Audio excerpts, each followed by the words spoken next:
je suis parti pour prendre le torchon. Quand tu m'as vu venir avec ici, est-ce qu'il y a quelque chose qui t'est venu à l'esprit? À un moment donné, tu t'es dit, est-ce qu'il y a une pensée, quelqu'un qui t'est venu libre? C'est une question. Oui. Pourquoi? Ça va bien faire. Ouais. Et bien ici. Ouais, je dis, il ne faut pas. Ah, au Bangui. Maman Dalida. Et bien ici, au Bangui. La banque était, mais. On se pose la question. Voilà, Nina ça. Papa Janvier. C'est pas une cité, mais. Voilà, au moins la carrière là comme ça. Voilà, effectivement. Vous savez, l'église, c'est pas les 4 bâtiments où nous sommes. Alléluia. Rappelez-vous, à l'époque, nous étions à Émile Baptiste. Là-bas, c'était l'église.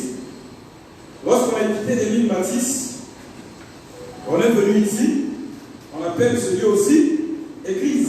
Alléluia.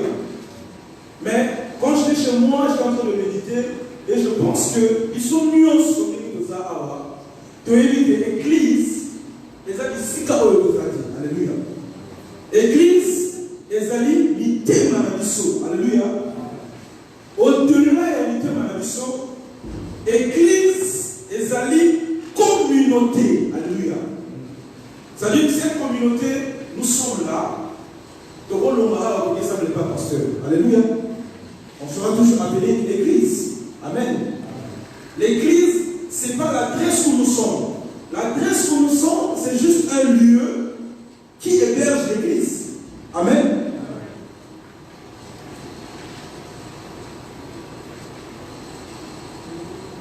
Le thème de ce matin, c'est l'attitude des chrétiens à l'église. Comportement de la mission de l'église. Quand on est à l'église, penser à la mission de la famille. Lorsque nous venons à l'église, dans quelle attitude nous sommes? Quand j'ai essayé de fermer le flard ici, c'était juste pour voir votre attitude. Alléluia. C'était pour voir quel serait votre état. Quel sera votre degré de concentration. Parce que j'ai vu les gens, maintenant ils vont vraiment concentrer les gars. Ceux qui arrivent au Kazanekano, automatiquement, il était captivé par ce que j'étais en train de faire. Alléluia.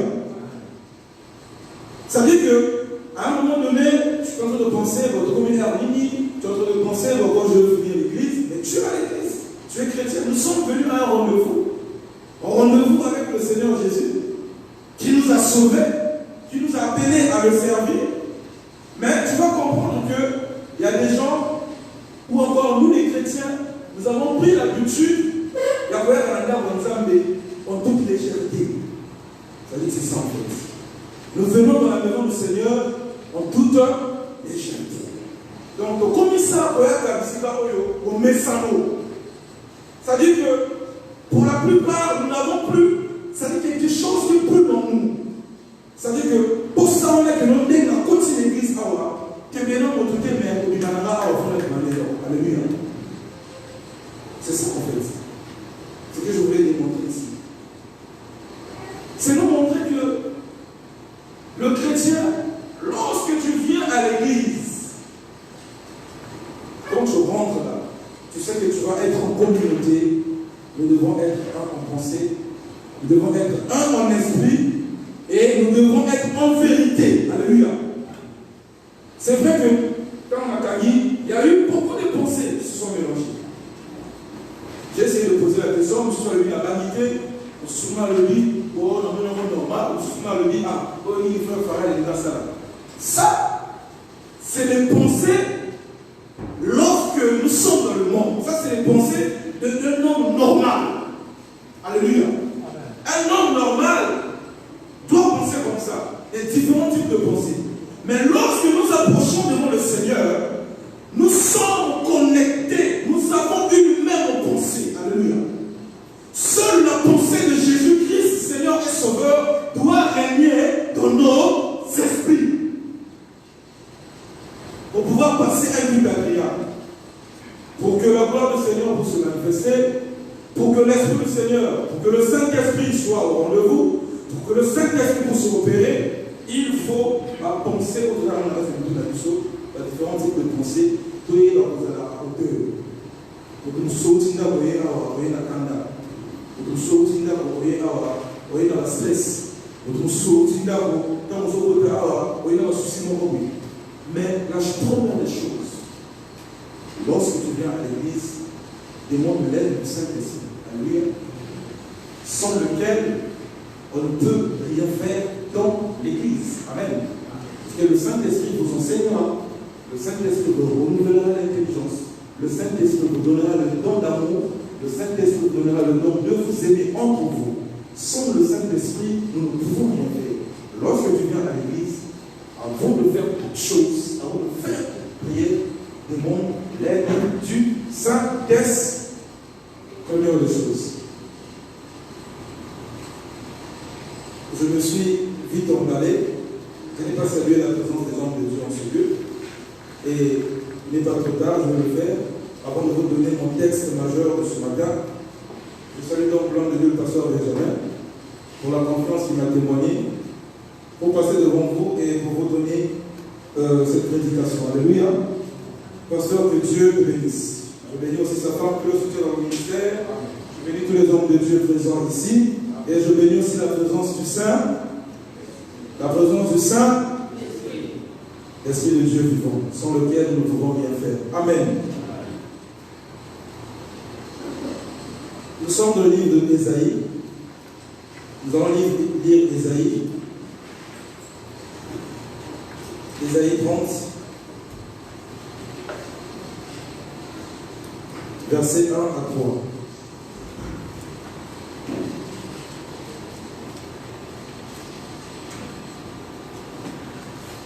À 45, j'arrête. Ésaïe 30, versets 1 à 3. Donc, tu n'es pas là. Est-ce qu'une personne a trouvé? Pas beaucoup. Ésaïe chapitre 30, versets 1 à 3. Amen. Je lis la parole au nom de notre Seigneur Jésus-Christ. Amen. Malheur, dit l'Éternel, aux enfants rebelles, qui prennent des résolutions sans moi, et qui font des alliances sans ma volonté, pour accumuler péché sur péché, qui descendent en Égypte sans me consulter, pour se réfugier sous la protection de Pharaon, et chercher un abri sous l'ombre de l'Égypte. La protection de Pharaon sera pour vous une honte, et l'abri sous l'ombre de l'Égypte une ignominie. Parole du Seigneur. Amen. On peut s'asseoir. Seigneur, je bénis ta parole ce matin. Je te rends grâce pour la faveur que tu me témoignes de passer devant ton peuple et parler de ta part, Seigneur. Aide-moi à être dans le vrai Jésus et je ne m'égare pas. Est-ce que le Saint-Esprit puisse donner l'intelligence à moi qui parle à ton peuple et la compréhension au peuple de Dieu qui va écouter sa parole ce matin? Que tout soit scellé par ton nom, le nom qui sont de Jésus-Christ. Amen. Je relis, comme dans l'audition, Ésaïe 30, versets 1 à 3. Dans ma version, on dit « Quel malheur, enfant rebelle, déclare le Seigneur ». C'est le livre d'Ésaïe.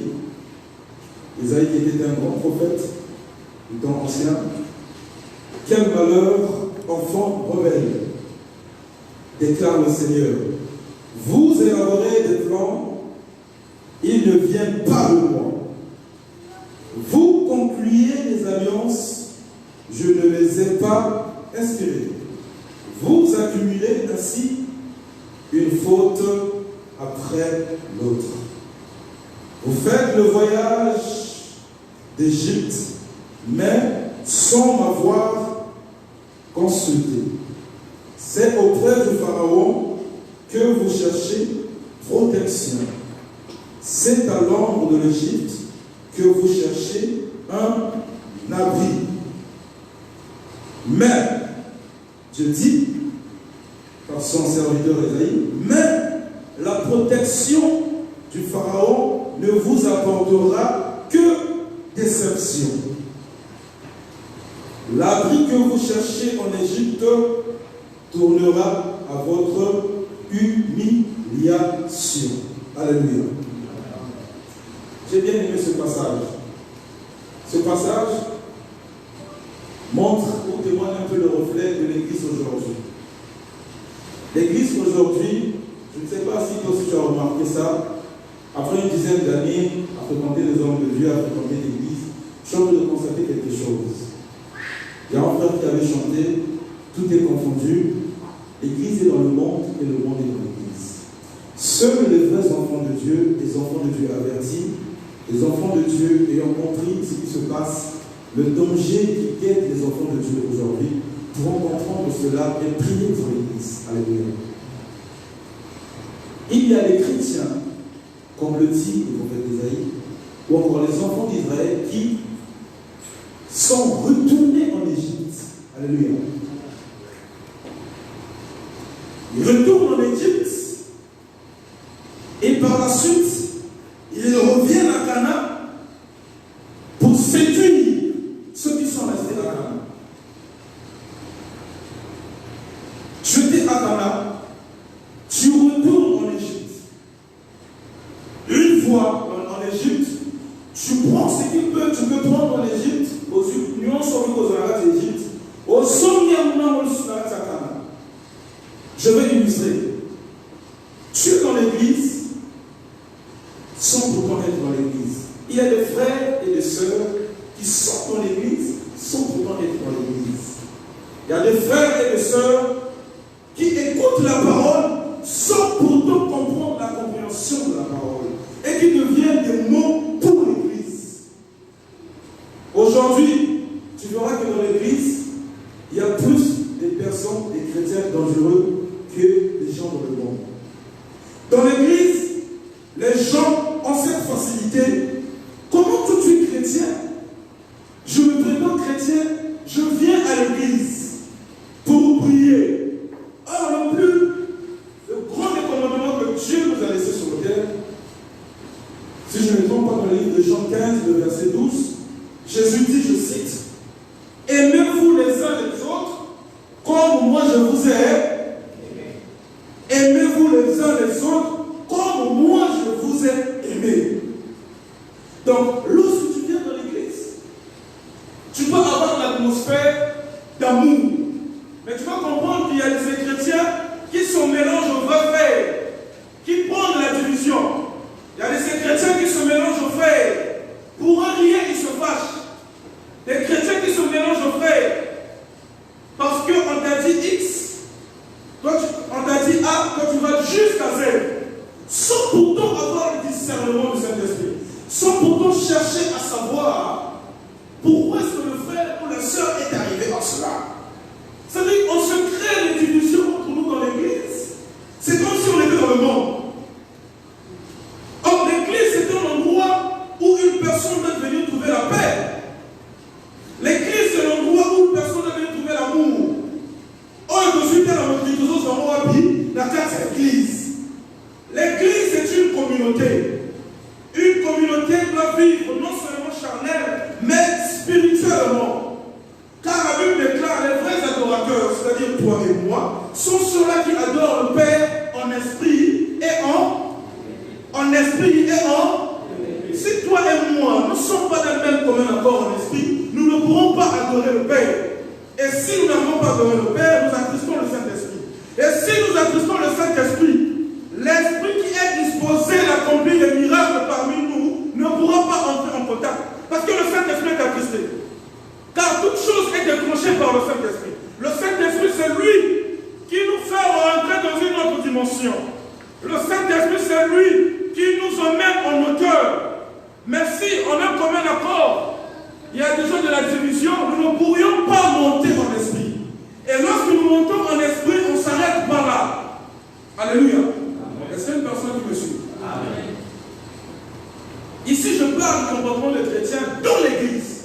Comment est-ce qu'on doit marcher dans l'église pour que nous puissions vivre en harmonie, pour que nous puissions voir la gloire de Dieu? Parce que certes, il y a d'autres qui voient la gloire de Dieu, mais il y a d'autres qui sont empêchés de voir la gloire de Dieu. C'est pourquoi ce matin, j'aimerais te dire qu'il n'est pas trop tard. Je te dis ces choses pour pouvoir rectifier ton tir. Je te dis ces choses parce que le Saint-Esprit, c'est l'Esprit qui nous renouvelle l'intelligence. Alléluia.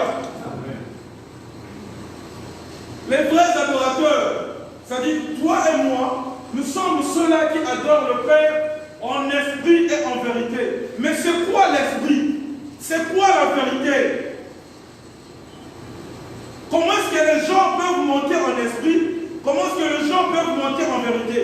Pour monter en esprit, il doit avoir l'unanimité. Comme les apôtres dans la chambre haute. Ils étaient là, ils attendaient le Saint-Esprit. Parce que Dieu, Jésus-Christ, les avait revenus, les avait dit, les avait annoncé qu'il est préférable pour vous avantageux que je m'en aille. Afin que mon Père qui est dans le lieu très haut puisse vous envoyer le Saint-Esprit. Alléluia.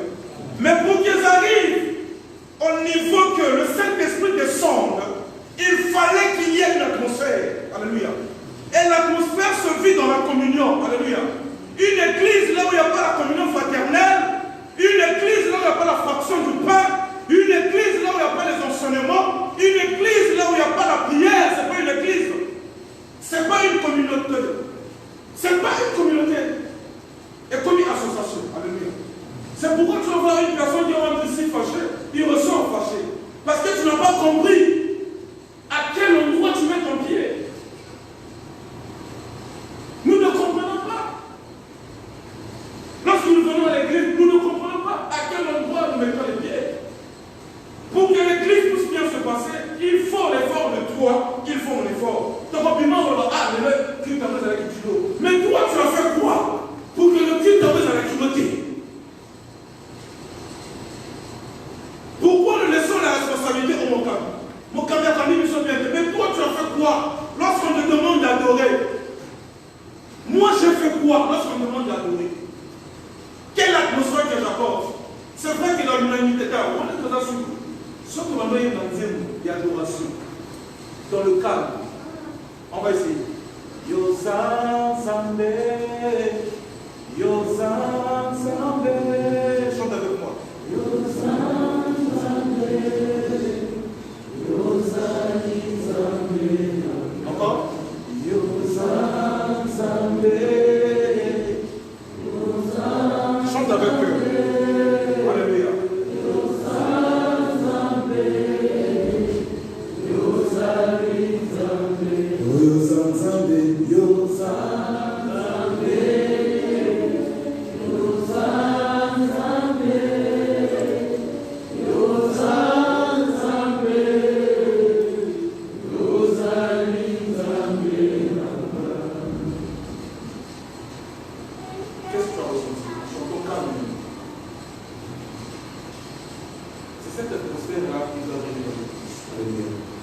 Lorsqu'on te demande d'adorer, c'est cette atmosphère que tu dois avoir.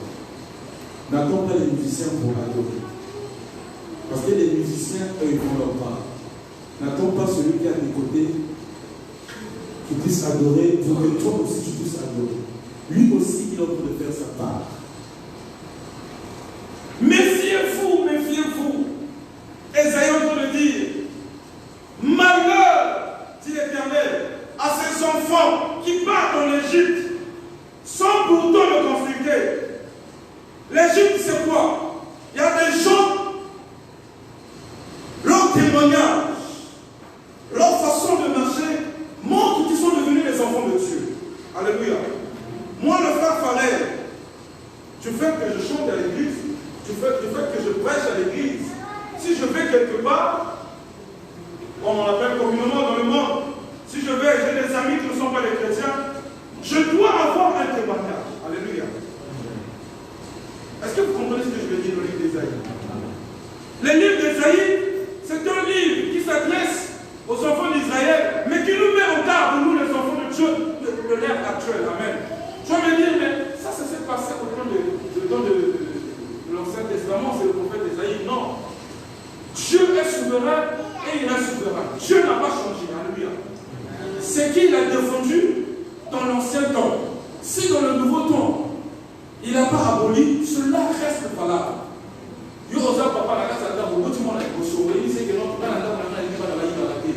Alléluia.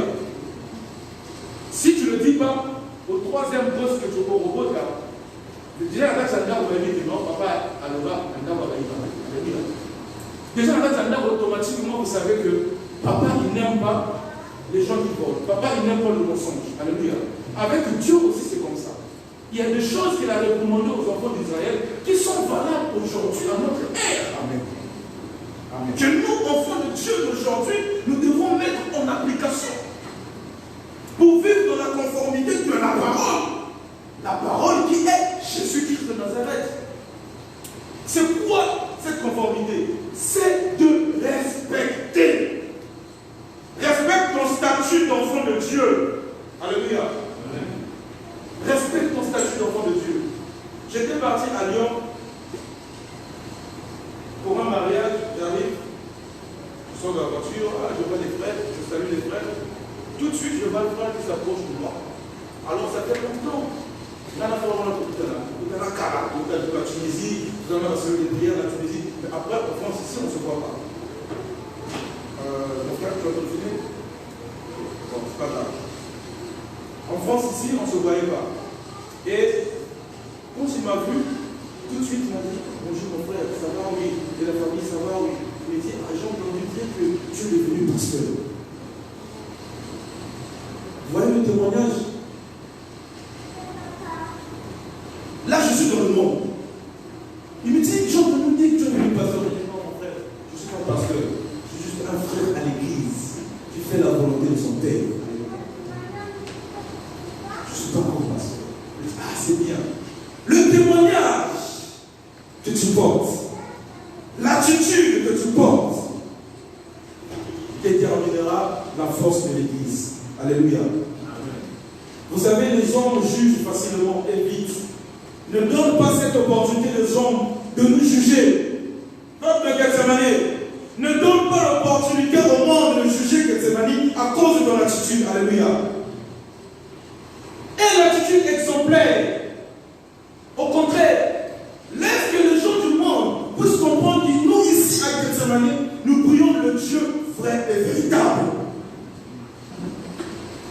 Et c'est pas comment on dit. Et donc je disais, dans l'église, lorsque nous venons en tant qu'enfants de Dieu, nous devons être dans l'attitude de communion fraternelle. Communion fraternelle. Quand je vois mon frère, ma soeur plutôt, comment tu vois ma soeur, ça va, j'évite de faire du mal à mon frère, j'évite de faire du mal à ma soeur, parce que je sais que Dieu, le Dieu que nous prions, parce que nous sommes une communauté, nous devons prôner premièrement l'amour. Alléluia. Le commandement que Jésus nous a laissé, c'est de nous aimer les uns les autres, comme lui il nous a aimés. Je répète encore. Frères, sœurs, ayons des comportements exemplaires. Nous venons ici pour prier. Alléluia. Quand tu viens ici, tu ne viens pas pour quelqu'un. Amen. Viens pour ton Dieu. Alléluia. Ne regarde pas à gauche, à droite. Là où il y a des hommes, il y a toujours des problèmes. Mais que les problèmes ne t'empêchent pas de célébrer ton Dieu. Alléluia. Que les problèmes ne t'empêchent pas de louer ton Dieu. Que les problèmes ne t'empêchent pas d'exalter celui qui t'a donné le souffle de vie. Celui qui t'a permis de te lever ce matin et de venir à l'église. Non. Ça sera trop facile. Ça sera trop facile.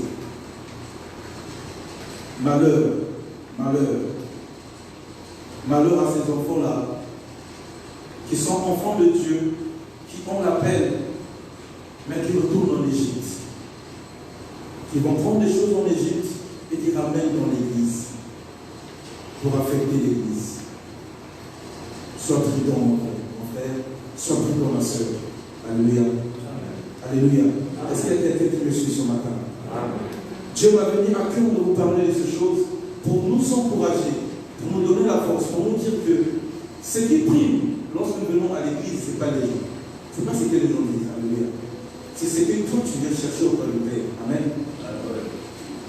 Et j'insiste. Tant que les enfants de Dieu n'auront pas le même esprit, rien ne va se produire. Nous devrions nous élever en esprit, avoir une même pensée. Dans l'église, on a une même pensée. Je reprends. En église, on a une même pensée. La même pensée se passe, c'est de voir la gloire de Dieu. Voir la gloire de Dieu. Mais pour voir la gloire de Dieu, il y a des principes. Il faut que ton cœur soit pur. Il faut que tu soit disposé.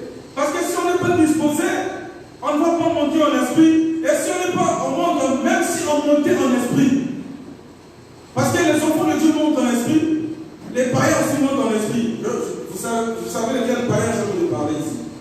Les sorciers peuvent monter en esprit. Alléluia. Mais ce qui nous différencie des autres qui montent en esprit, Dieu a dit, les vrais adorateurs, qui sont toi et moi, nous adorons le Père en esprit, mais on ne s'arrête pas là. Si tu es disposé, tu adoreras aussi en vérité. Pourquoi en vérité? Parce que la vérité, c'est la parole.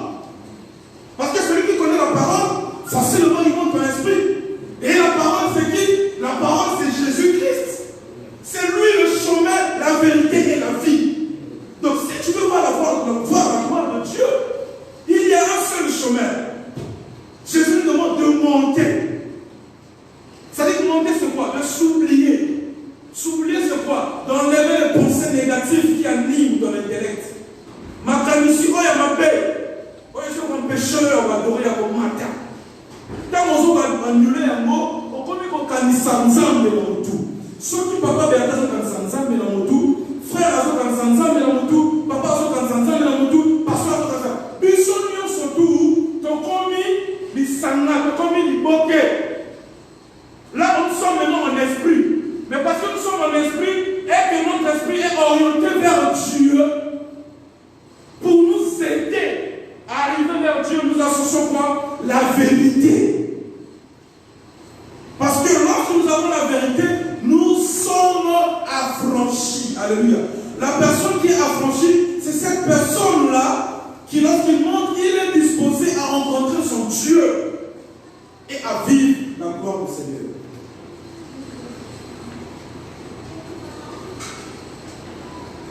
Dieu nous aime ce matin. Alléluia.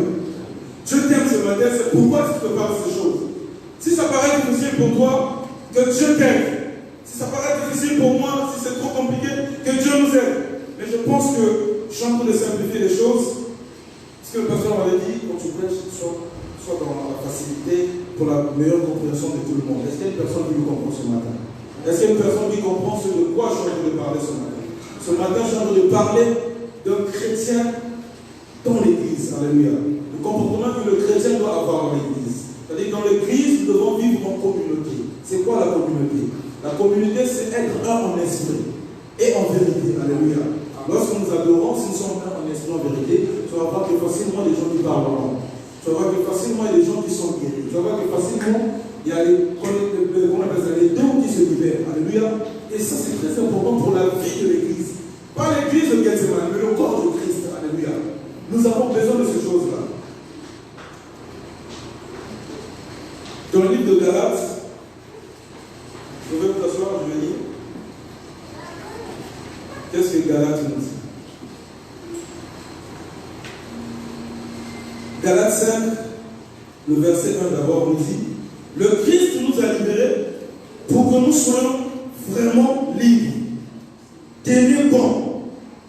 Donc, ne vous laissez pas de nouveau réduire en esclaves. Alléluia. Comment nous avons esclaves les actes aux onina mokili, aux comico mokina boîte? Non. Dans le comportement aussi. Alléluia. Dieu t'a franchi. Tu connais le Seigneur aujourd'hui, tu dois être tempérant. Alléluia.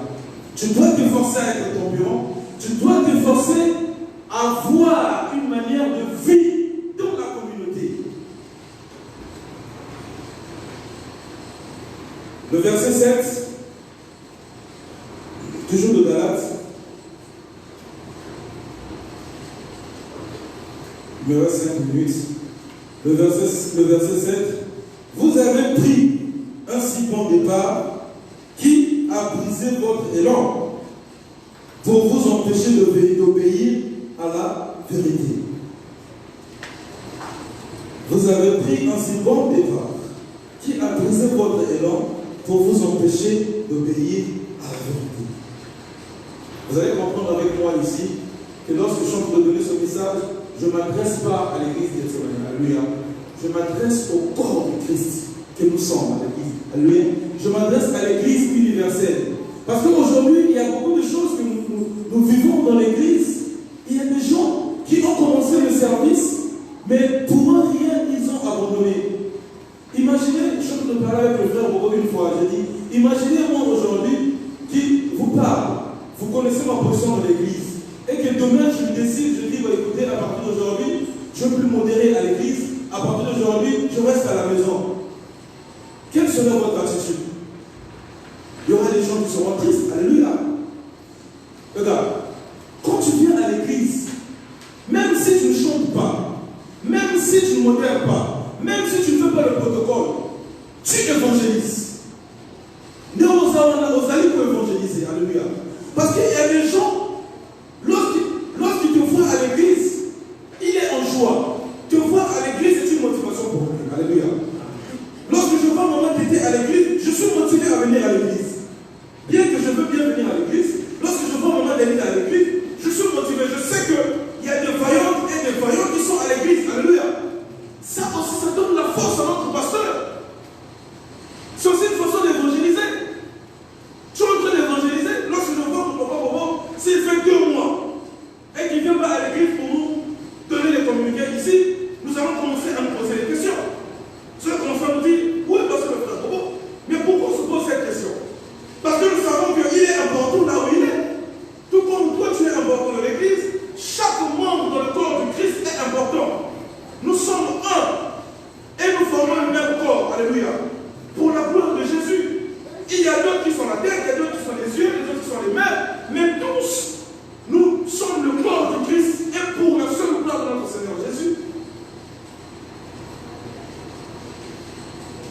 Dommage, il y a des gens qui le regardent dans le monde. Mais qu'est-ce qui se passe? Qu'est-ce qui se passe? Le chrétien, facilement, il s'emporte.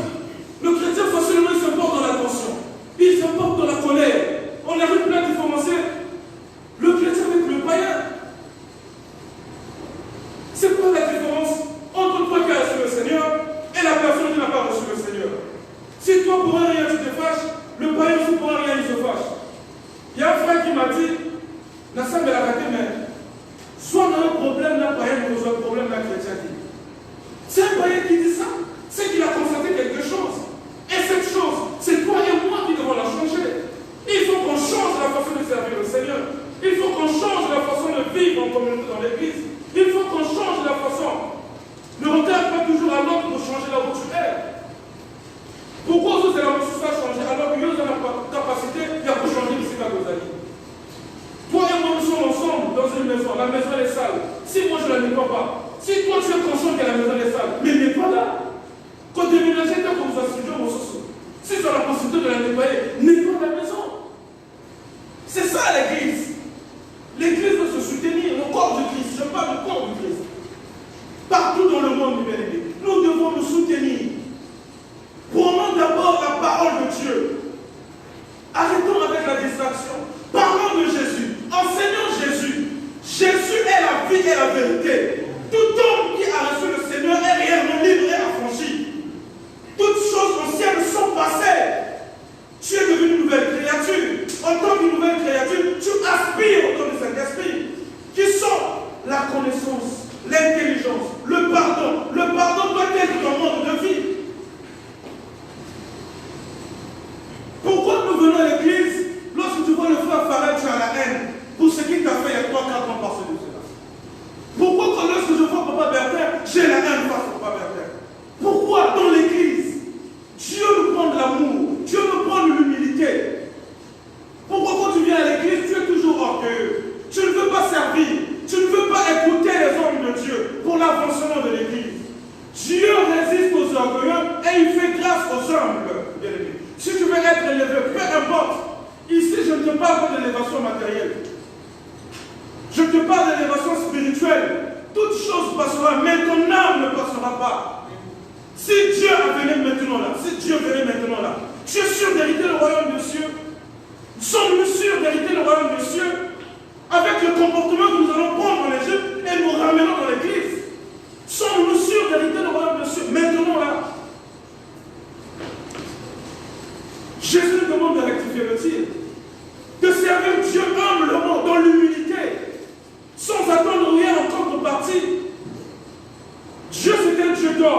il y a des gens qui l'établissent.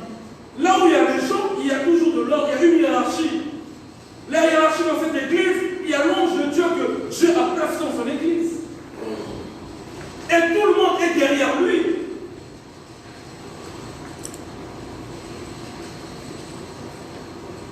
C'est vrai que c'est un homme. S'il y a des conseils, je pense que le pasteur est un homme. Je dis toujours, une fois je dis, waouh, pour l'avoir connu à 10 ans que je connais le pasteur, c'est quelqu'un qui écoute. S'il y a quelque chose, va voir ton pasteur. S'il y a quelque chose, va voir l'homme de Dieu. Ça ne sert à rien de murmurer, ça ne sert à rien d'aller parler à l'extérieur de l'église. Tu affaiblis. Nous sommes une communauté. Une communauté doit avoir la communion fraternelle, la fraction du pain. Lorsqu'on parle de la fraction du pain ici, ce n'est pas seulement le pain de manger. Le pain ici dont on parle aussi, c'est le corps du Christ. Amen. Nous devons tous, d'un commun accord, manger le corps du Christ. Non, tout le monde doit manger le corps du Christ. Tout le monde doit être enseigné. Car le diable est rusé. Tout le monde doit avoir la vie de prière. Car c'est la prière. La prière, c'est l'arme des chrétiens.